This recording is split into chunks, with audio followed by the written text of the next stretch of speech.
Мен өзүм тааныштыра кетсем, Кыдырбаева Берниса Абдыкадыровнамын, өзүм деген Тогуз-Торон казарманын айылынан болом. Мен чынында эле үй алалы деп издеп жүргөмүз башындачы. Анан ушу отуруп калып эле анан бир ушу мени жилищный келечек деп эмен окуп калдым да, Фейсбуктан эмеде чыгып калды. Анан ошо кандай болот, тиги бу алдап кетпейби, адамдын баарында эле неме болот да. Алдап кетпейби, тиги бу десем, жок эже ушундай деп ал консультация берди магачы. Анан үйдөгүлөргө барып балдар менен сүйлөшүп, жолдошум менен сүйлөшүп ушинтсем, эми алар деле ишенген жок чынында эле, баягы өзүбүз негизинен акча алдатып көнүп калганда жайыбыз бар да.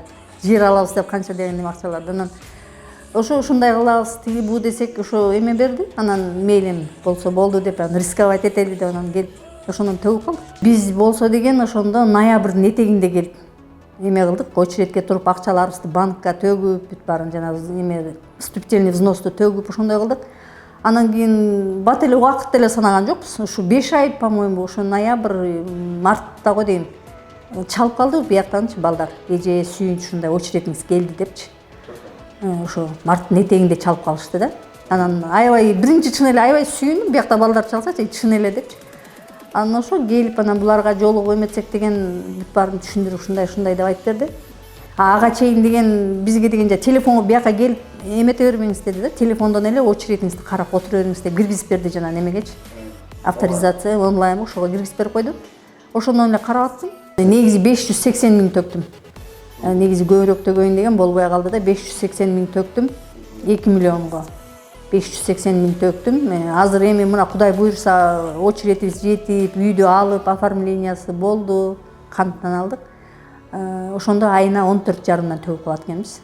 2 миң сом кошкондо 14,5 миңден төгөбүз. Бишкек шаарда деле бар экен, карасак болмок. Бишкек шаарда деле арзан үйлөр бар экен. Бирок биз деген эми багы Бишкекте центрда туруп, этажда турабыз көп жылдан бери. Анан өзүбүз деле багы сыртка чыгып, пенсиядан кийин мал салып болуп, кичине алектенип, оокат кылсакпы дегенбиз. Балдардын баары шаарда турат да. Анан ошо канттан алдык. Жакшы, тынч.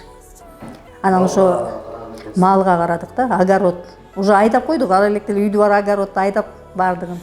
Ошо буйрса жакшы. Алар деле өзү айтып калат, ушундай ипотека болсо деле болот деген да. Анан биз айтып калдык да, 2-3 жерге бардык биз деле. Ипотека бирөөнүн акчасы аябай көп болуп калды да, чоң сумма болуп, чынында андай акчабыз жок да. Анан биз түшүндүрүп айттык да, момундай кооператив бар, келечек деген жалаң ошондой үй менен иштейт.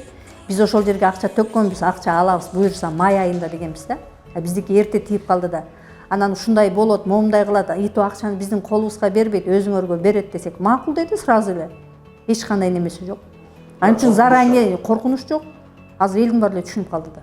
Эшиктегилердин баарына да, туруп аткандардын баарына эч кандай коркпогула деп. Биринчисинде чынында билбегенде элдин баарына эле коркунуч болот экен да.